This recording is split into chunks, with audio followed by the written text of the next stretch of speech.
Hi guys, welcome back. இப்போ நம்ம பார்க்க போகிறது சொல்யூஷன்ஸ் சாப்டரோட 37 கொஸ்டின் பார்த்தோன்னே அப்படியே பெரிய பிரம்மாண்டமா இருக்கிற மாதிரி இருக்கும். But very simple and easy question. Just ஈஸியாக சால்வ் பண்ணிடலாம். என்ன சொல்றாங்க? Vapour pressure of a pure acetone and a chloroform at 328 kelvin வந்து 741.8 mm ஆஃப் மெர்க்குரி. இது வந்து 632.8 mm of mercury. Assuming that they form ideal solution over the entire range, complete range, they are forming entire range, they are forming an ideal solution.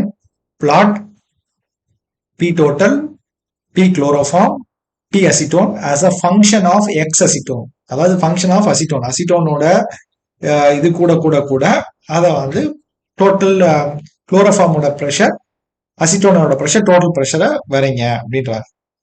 The experiment data கொடுத்துட்டாங்க. Plot this data also on the same graph paper. Indicate whether it is a positive deviation, negative deviation or ideal solution. இதான் question. ரொம்ப simple. ஒரு table கொடுத்துருக்காங்களா, அதை அப்படியே தூக்கி கீழே வச்சுக்கோங்க. இந்த டேபிளை தூக்கி கீழே வச்சுட்டு என்ன சொல்ல போறீங்கன்னா, ஆல்ரெடி பி அசிட்டோன் இருக்கு, பி குளோரோஃபார்ம் இருக்கு. நமக்கு தேவை டோட்டல் ப்ரெஷர். டோட்டல் ப்ரெஷர்னா அந்த அசிட்டோனையும் குளோரோஃபார்மையும் ஆட் பண்ணி இருக்கிற டோட்டல் ப்ரெஷர். அதை மட்டும் அப்படியே ஆட் பண்ணி கீழே போட போறீங்க. எதை ஆட் பண்ணுவோம் சார் அப்படின்னு உங்களுக்கு டவுட் இருக்கா? ஆல்ரெடி சொல்லிட்டேன். இது ரெண்டையும் பி அசிட்டோன், பி குளோரோஃபார்ம், இது ரெண்டையும் ஆட் பண்ணி கீழே போட போறீங்க. இது ரெண்டையும் ஆட் பண்ணி கீழே போட போறீங்க. ஆட் பண்ணி பாருங்க, you will get this value.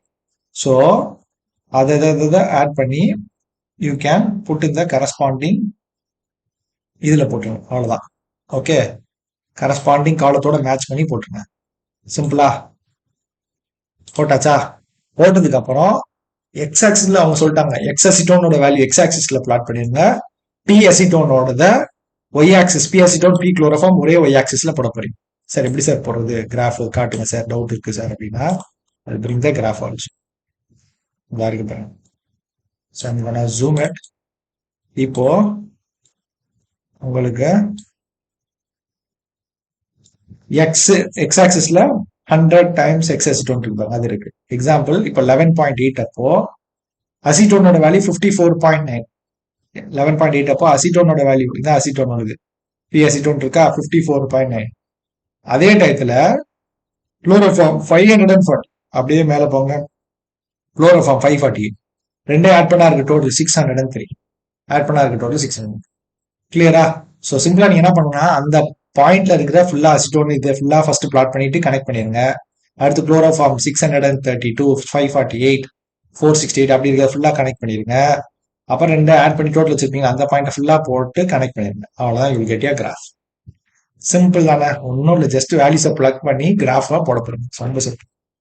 இது லாஸ்ட் கொஸ்டின் என்னன்னா, அவங்க இது can ask you is it negative deviation, positive deviation கேட்டிருக்காங்க. அது உங்களுக்கு என்ன டவுட்? ஆல்ரெடி நம்ம பார்த்துருக்கோம். பாசிட்டிவ் டிவியேஷனா ஐடியல் சொல்யூஷனோட கர்வ் இப்படி மேல போய் வந்தா பாசிட்டிவ் சொல்யூஷன், கர்வ் இப்படி கீழே வந்தா negative solution.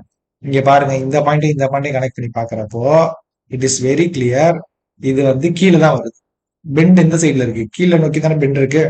So it is a negative deviation. அவ்வளவுதான். கிளியரா? Therefore it is a negative deviation சொல்லி முடிச்சிடலாம். அண்டர்ஸ்டுடா? Okay guys, okay, we'll meet in next video. Thank you.